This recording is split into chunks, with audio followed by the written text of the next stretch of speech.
Everyone, good morning, Radhe Radhe. आप सभी को मेरा प्रणाम। प्राप्ति क्लासेस पे आप सभी का हार्दिक स्वागत है। चलिए आज की हमारी क्लास डिस्कस कर लेते हैं। इससे पहले हमारी जो क्लास हुई थी उसके बारे में हम बात कर लेते हैं। हमने पढ़ा था पिछली क्लासों में सिंधु घाटी सभ्यता, हड़प्पा सभ्यता, लोथल और धौलावीरा, कालीबंगा, चहुंदड़ो, ये सारे टॉपिक हमारी पिछली क्लास में डिस्कस हो चुके हैं। आज की जो हमारी क्लास होगी उसमें हम पढ़ेंगे वैदिक सभ्यता। वैदिक सभ्यता कब से कब तक थी, इसमें क्या ज्ञान प्राप्त हुआ था, इसका अर्थ क्या है, ये सारी चीजें हमें पढ़ना है। तो आप लिखिएगा, हमारी हेडिंग डालिएगा जिसमें होगा वैदिक सभ्यता। क्या है हमारी हेडिंग? हेडिंग है हमारी वैदिक सभ्यता। अब आप जानिएगा वैदिक सभ्यता कब से कब तक थी। तो ये हमारी कब से कब तक थी? ये हमारी 1500 ईस्वी से 600 ईसा पूर्व तक। कब तक थी? ये हमारी 1500 ईस्वी से 600 ईसा पूर्व तक थी। इसमें हमें किस चीज का ज्ञान प्राप्त हुआ था? वैदिक शब्द का अर्थ क्या है? तो आप पढ़िएगा वैदिक शब्द का अर्थ क्या है। वैदिक शब्द का अर्थ, वैदिक शब्द का अर्थ है वेदों का ज्ञान। क्या है इसका मतलब? इसका मतलब है वेदों का ज्ञान। हमको क्या प्राप्त हुआ था? वैदिक सभ्यता से वेदों का ज्ञान प्राप्त हुआ था, यही इसका अर्थ है। और इसमें हमें क्या मतलब, जैसे वैदिक सभ्यता जो थी वो किससे बनी थी? पहले इसका अर्थ है इसमें वेद से बना था, ये शब्द वेद से बना। और इसमें जो हमें ज्ञान प्राप्त हुआ वो क्या था? वेदों का ज्ञान प्राप्त हुआ था। इसलिए इसका अर्थ कहा गया है कि इसमें हमें क्या प्राप्त हुआ? वेदों का ज्ञान प्राप्त हुआ। आप ये चीजें लिख लीजिए। फिर हम बताते हैं इसमें वैदिक सभ्यता के निर्माता कौन थे। इसके अपने अपने बहुत सारे स्टेटमेंट हैं, बहुत सारे लोगों के अलग अलग कहने हैं। आप ये चीजें समझिएगा। वैदिक सभ्यता के निर्माता आप लिखिएगा वैदिक सभ्यता के निर्माता। वैदिक सभ्यता के निर्माता कौन थे? ये थे आर्य। कौन थे? इनको हम क्या कहते थे? आर्य।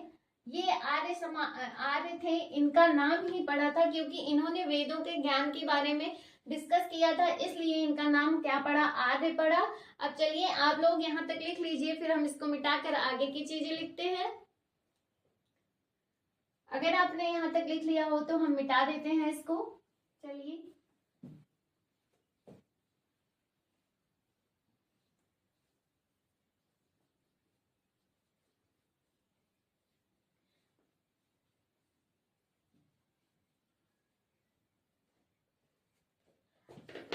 वैदिक सभ्यता की निर्माता तो आपको पता चल गया कि आर्य थे।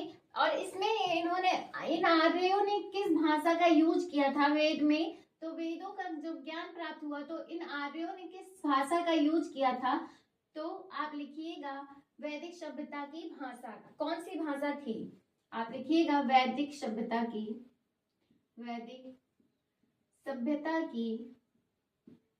भाषा। अब बताइए इसकी भाषा कौन सी थी? तो इसकी भाषा थी हमारी क्या? संस्कृत। आर्यों ने इसको किसमें लिखा था? इसे संस्कृत में पढ़ा था और संस्कृत में ही लिखा गया था।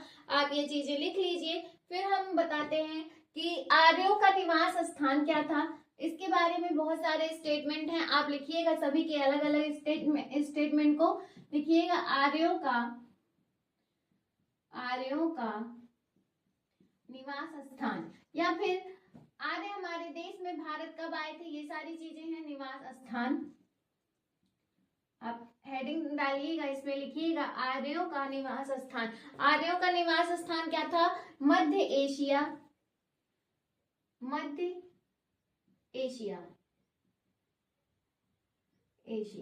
या फिर मैक्स मूलर। क्या था? Max Muller.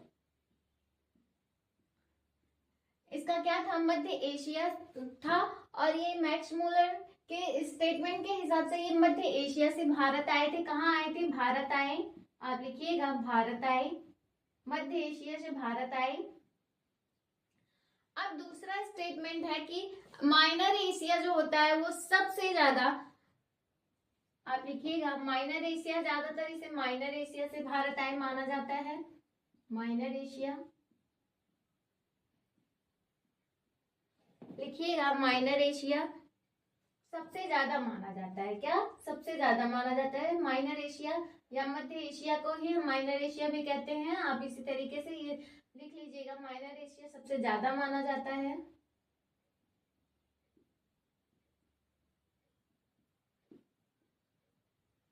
आर्य कहाँ से आए थे? ये चीज मध्य एशिया से आए थे। मैक्स मूलर का स्टेटमेंट जो था, ये मैक्स मूलर भारत आए थे।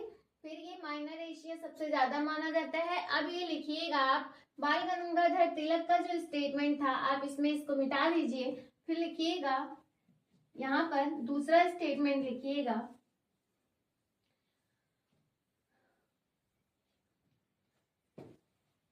आर्य का निवास स्थान मध्य एशिया। फिर बाल गंगाधर तिलक ने क्या कहा था? बाल गंगाधर तिलक के स्टेटमेंट के द्वारा क्या था? आप बताइए इसका आंसर। बाल गंगाधर तिलक के द्वारा ये कहां से आए थे? ये उत्तरी ध्रुव से आए थे। कहां से आए थे? उत्तरी ध्रुव से आए थे। कहां से आए थे? उत्तरी ध्रुव से आए थे। कहां से आए थे? उत्तरी ध्रुव से आए थे। से भारत आए। कौन आया? वो थे आर्य। कौन थे? आर्य। भारत आए। आप लिखिएगा उत्तरी ध्रुव से भारत आए। अब दयानंद सरस्वती का भी एक स्टेटमेंट था। उनके अनुसार था कि ये, आप लिखिएगा यहाँ पर, दयाराम सरस्वती, दयाराम, या फिर आप लिखिएगा इसमें स्वामी दयाराम सरस्वती। आप लिखिएगा दयाराम सरस्वती के अनुसार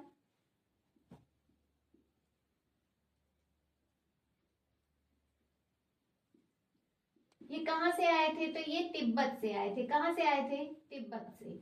सभी ने यहाँ पर अलग अलग स्टेटमेंट दिए थे कि आर्य समाज जो उन लोग थे आर्य के, वो लोग हमारे जब देश में आए थे, तो वो भारत जब आए थे, तो बाल गंगाधर तिलक ने कहा था कि ये उत्तरी ध्रुव से आए थे। मैक्स मूलर ने कहा था कि ये मध्य एशिया से आए थे।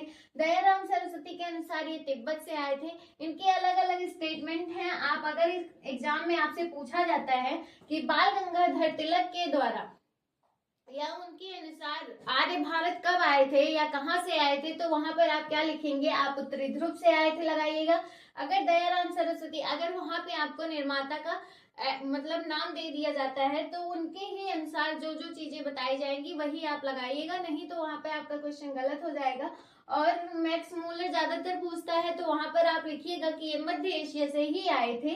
चलिए इसको हम मिटा देते हैं। फिर हमारा नया टॉपिक इसी से लेते हैं, जिसमें होगा हमारा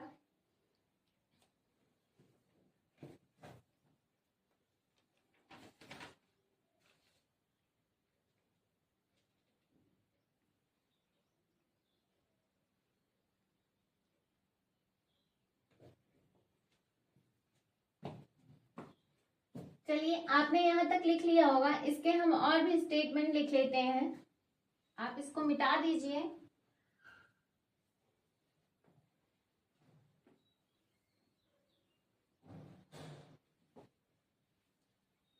आप इसको मिटा दीजिए। अब यहाँ पर है, कह रहे हैं कि गार्डन, आप लिखिएगा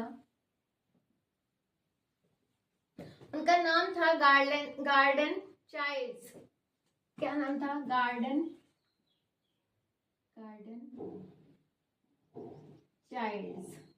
चाइल्ड।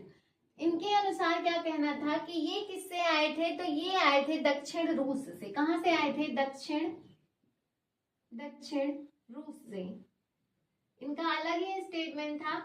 किसी ने कहा तिब्बत से आए थे, किसी ने कहा दक्षिण रूस से आए थे। अभी इसमें किसी ने ये कंफर्मेशन नहीं की कि एक जो है, जब ये आए हमारे देश में, आर्य जब हमारे देश में आए भारत में, तो इसमें कौन सा एक इनका पक्का स्टेटमेंट नहीं है कि जिसमें आपको ये बता दिया जाए कि इनके ही अनुसार ये हमारे भारत में आए थे। इनके अलग अलग स्टेटमेंट है हमारे देश में। आप ये चीजें लिख लीजिएगा। फिर था हमारा, अब हमारा है आर्य शब्द का सबसे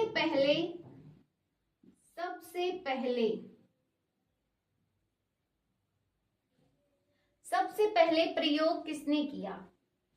आर्य शब्द का प्रयोग सबसे पहले किसने किया, या शब्द का सबसे पहले प्रयोग किसने किया? आप लिखिएगा, आप कमेंट में आंसर दीजिए इसका कि आर्य शब्द का सबसे पहले प्रयोग किसने किया था। तो वो किया था किसने? अभी हमने आपको बताया था कि जब आर्य हमारे देश में आए तो सबसे पहला स्टेटमेंट था वो मैक्स मूलर के द्वारा दिया गया था कि ये मध्य एशिया से आए थे। मैक्स मूलर ने ही इस आर्य शब्द को सबसे पहला स्टेटमेंट दिया था कि आर्य इनको कहा जाएगा, जिन्होंने वेदों का ज्ञान, जिनके द्वारा हमें वेदों का ज्ञान प्राप्त हुआ है। तो वैदिक सभ्यता में जब आर्य आए तो उनको कहा गया कि ये भारत जब आए तो मैक्स मूलर की स्टेटमेंट पे ही उनका नाम क्या रखा गया? आर्य रखा गया। आप देखिएगा, आर्य रखा गया। और ये मैक्स मूलर के द्वारा किया गया था। कब? 1853 में। 1853 में सबसे पहले मैक्स मूलर ने कहा, सबसे पहले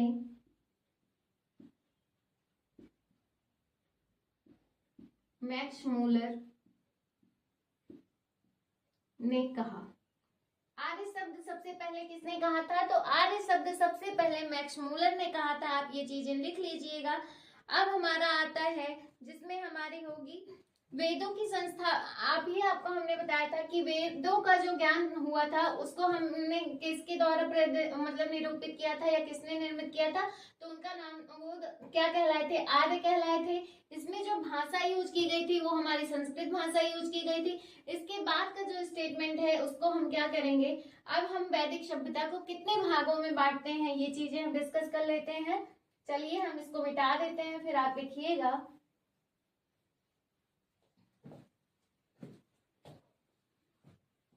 यहाँ पर आप हेडिंग डालिएगा वैदिक सभ्यता।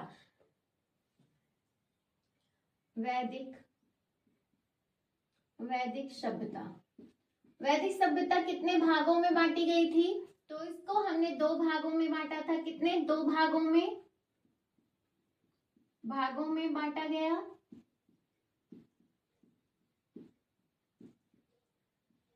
इसे 2 भागों में बांटा गया। कौन कौन से भागों में बांटा गया? तो वैदिक सभ्यता आपको पता है कि ये हमारी कब से कब तक थी? 1500 से 600 ईस्वी ईसा पूर्व तक थी। अब इसको जब हमने इसको 2 भागों में बांटा तो कौन कौन से भाग में बटा? पहला भाग बटा ऋग्वैदिक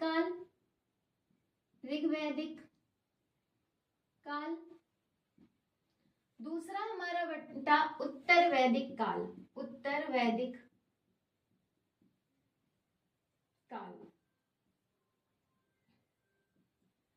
हमने क्या किया? वैदिक सभ्यता को 2 भागों में बांट दिया। किन किन भागों में बांटा? इसे हमने पहले भाग में बांटा ऋग्वैदिक काल। दूसरा भाग हमने बांटा जिसमें था उत्तर वैदिक काल। अब हमारा ऋग्वैदिक काल कब से कब तक था? आप बताइएगा इसको। तो ये हमारा था कब से कब तक?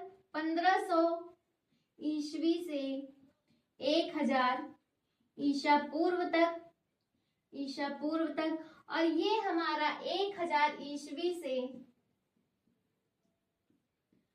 600 ईसा पूर्व तक था। कब से कब तक था?